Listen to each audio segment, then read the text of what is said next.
കേരളത്തിൽ എന്തുകൊണ്ടാണ് ഈ ഉപഭോക്തൃ വില മറ്റ് 8.56? കേരളത്തെ പറ്റി എപ്പോഴും പറയുന്ന ഒരു കാര്യമാണ്, കേരളം ഒരു ഉപഭോക്തൃ സംസ്ഥാനമാണ്.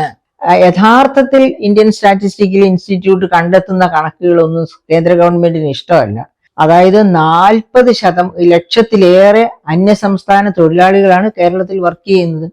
അപ്പൊ ഈ 40 ലക്ഷം പേരാണെന്ന് ഓർക്കണം ഇങ്ങനെ ഇവിടെ വന്ന് അവരുടെ ഉപജീവനം നടത്തുന്നത്. അതും നമ്മുടെ വിലക്കയറ്റത്തിന് കാരണമാണ്. അപ്പൊ നമുക്ക് കേരളത്തിലേക്ക് ഒന്ന് വരാം. കേരളത്തിൽ എന്തുകൊണ്ടാണ് ഈ ഉപഭോക്തൃ വില മറ്റ് 8.56, അതായത് ഓൾ ഇന്ത്യ തലത്തിൽ 0.25 ആയിട്ട് കണ്ടപ്പോഴാണ് നമുക്ക് 8.56% ഉയർന്നു നിൽക്കുന്നത് കാണേണ്ടി വന്നത്. അതെന്തുകൊണ്ടാണ് കേരളത്തിൽ? ഒന്നാമത് എല്ലാവർക്കും അറിയാമല്ലോ, കേരളത്തെ പറ്റി എപ്പോഴും പറയുന്ന ഒരു കാര്യമാണ്, കേരളം ഒരു ഉപഭോക്തൃ സംസ്ഥാനമാണ്. അതായത് പെർ ക്യാപിറ്റ ഇൻകം കൂടുതലുണ്ട്. അപ്പൊ പെർ ക്യാപിറ്റ ഇൻകം നമ്മൾ 5ാമത്തെ ലാർജസ്റ്റ് പെർ ക്യാപിറ്റ ഇൻകം ഉള്ള സംസ്ഥാനമാണ്. നമുക്ക് മുകളില് നമ്മളെക്കാൾ കൂടുതൽ പെർ ക്യാപിറ്റ ഇൻകം ഉള്ള 4 സംസ്ഥാനങ്ങൾ വേറെയും ഉണ്ട്. ആ സംസ്ഥാനങ്ങളൊക്കെ ഉപഭോക്തൃ സംസ്ഥാനങ്ങളാണോ? അവയൊന്നും അങ്ങനെ വിളിക്കാറില്ല. അപ്പൊ ഈ മലയാളികൾക്ക് ഈ ആമസോണിന്റെയും ഫ്ലിപ്കാർട്ടിന്റെയും ഒക്കെ അഡ്വർടൈസ്മെന്റ് കണ്ടാല് ഉടനെ ചാടി ഇറങ്ങി സാധനങ്ങൾ മേടിക്കുന്ന ഒരു സ്വഭാവമുണ്ട്. ആ സ്വഭാവം തീർച്ചയായിട്ടും മലയാളികൾ കൈവിടിയേണ്ട കാലം കഴിഞ്ഞിരിക്കുകയാണ്. ഇനി അതുകൊണ്ട് മാത്രമാണോ ആവശ്യത്തിലധികം വാങ്ങിക്കൂട്ടുന്നു? അതെ.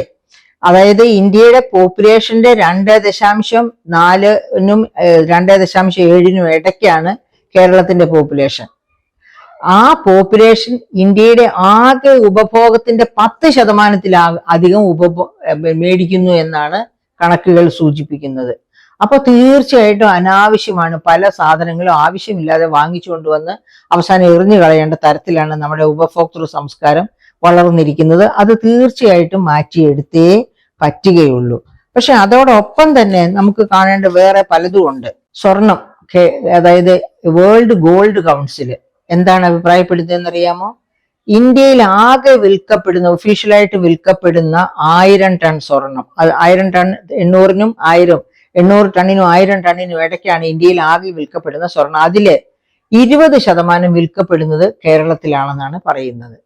സ്വർണത്തിന്റെ വില 97,360 രൂപ വരെ എത്തിയിരുന്നു ഈ കഴിഞ്ഞ ഒക്ടോബർ മാസത്തില്.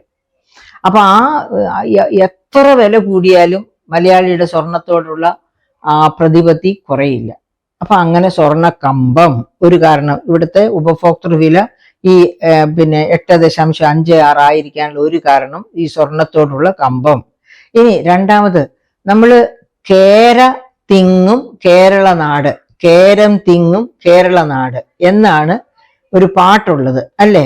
പക്ഷേ ആ കേരം തിങ്ങും കേരളം ഇപ്പോഴും അതെ, ഇന്ത്യയിൽ ഏറ്റവും കൂടുതൽ തെങ്ങ് കൃഷി ചെയ്യുന്ന, കേരം കൃഷി ചെയ്യുന്ന നാട് കേരളം തന്നെയാണ്. പക്ഷേ 3ാമതാണ് ഉൽപാദനക്ഷമത. ഇപ്പൊ നമ്മളെക്കാൾ കൂടുതൽ തേങ്ങ ഉൽപ്പാദിപ്പിക്കുന്ന കർണാടകവും ആന്ധ്രയും തമിഴ്നാടും ഒക്കെ ഉണ്ട്. 3ാമതോ 4ാമതോ സ്ഥാനം മാത്രമേ കേരളത്തിന് ഇപ്പോൾ തേങ്ങ ഉൽപാദനത്തിലുള്ളൂ.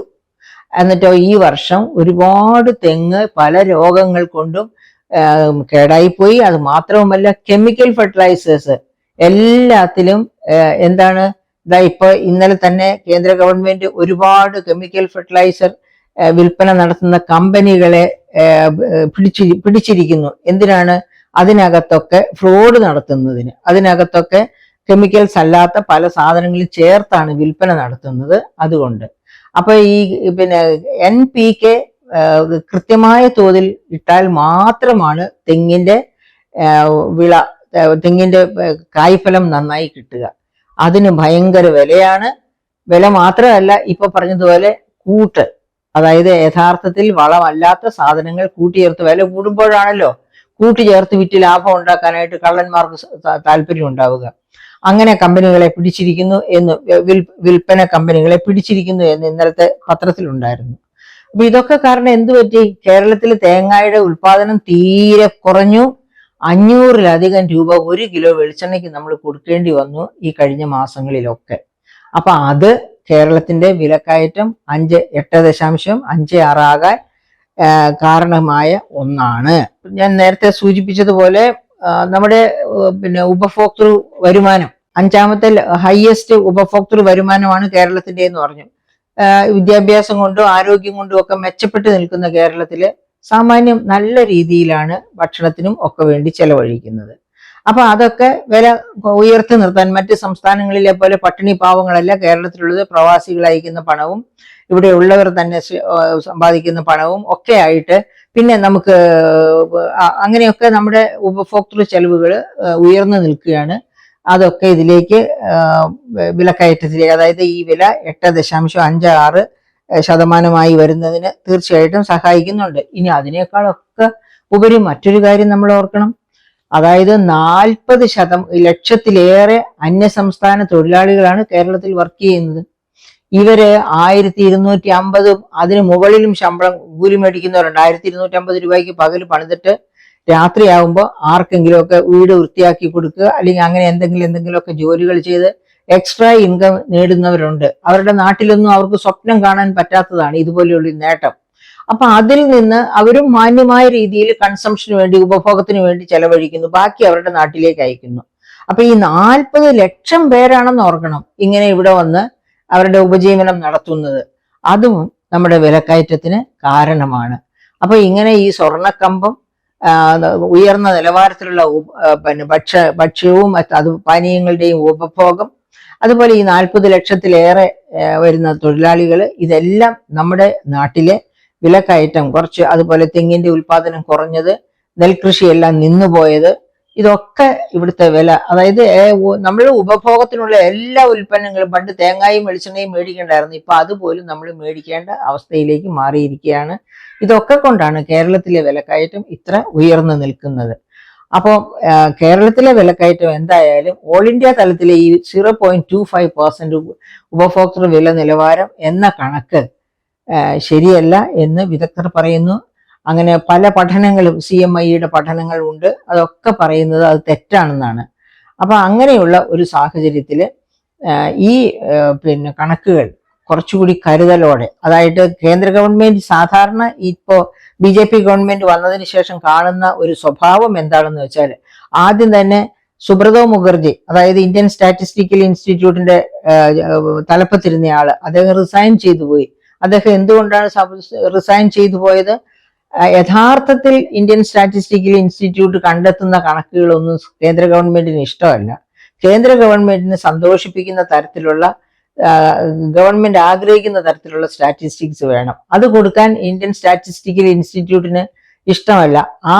അതിനെ പറ്റി അതേ പറ്റിയുള്ള അനിഷ്ടം, പ്രധാനമന്ത്രിക്ക് ഉണ്ടായിരുന്ന അനിഷ്ടം, ആ അനിഷ്ടം എന്താ വെച്ചാൽ പ്രധാനമന്ത്രി ആഗ്രഹിക്കുന്ന തരത്തിലുള്ള ഡേറ്റ ശരിയാക്കി കൊടുക്കണം. അത് കൊടുക്കാൻ സാധാരണ രീതിയിൽ എക്സ്പെർട്സ് ആരും തയ്യാറാവില്ല. അത് കാരണം കൊണ്ട് അദ്ദേഹം റിസൈൻ ചെയ്തു പോയി ഇന്ത്യൻ സ്റ്റാറ്റിസ്റ്റിക്കൽ ഇൻസ്റ്റിറ്റ്യൂട്ടിന്റെ തലപ്പത്ത് നിന്ന്. അങ്ങനെയാണ് ഇന്ത്യയിലെ കണക്കുകളെല്ലാം ഉണ്ടാക്കുന്നത്. അപ്പോൾ ഇഷ്ടപ്പെട്ടവരെ ആ സ്ഥാനത്തേക്ക് വെക്കും. അങ്ങനെ അവരോട് പറയുന്നത് പോലെയുള്ള സ്റ്റാറ്റിസ്റ്റിക്സ് അവർ ഉണ്ടാക്കിയെടുക്കും. അതിന് സാമ്പത്തിക ശാസ്ത്രത്തിൽ പറയുന്നത് ഡേറ്റ കുക്കിംഗ് എന്നാണ് കേട്ടോ. കുക്കിംഗ്, ഡേറ്റ കുക്ക് ചെയ്യുന്നു എന്ന് അങ്ങനെയാണ് പറയുക. അപ്പൊ അങ്ങനെ കുക്ക് ചെയ്തെടുത്ത ഡേറ്റ അനുസരിച്ചായിരിക്കണം ഈ 0.25% ഉപഭോക്തൃ വില നിലവാരത്തിൽ എത്തിയത്. അത് ഒട്ടും വിശ്വസനീയമല്ല. ഏതായാലും റിസർവ് ബാങ്ക് ഓഫ് ഇന്ത്യ കണ്ടെത്തിയ കണക്ക് നമുക്ക് അംഗീകരിക്കാവുന്ന കണക്കാണ്. അപ്പോൾ 7% മുകളിലാണ് ഉപഭോക്തൃ വില നിലവാരം.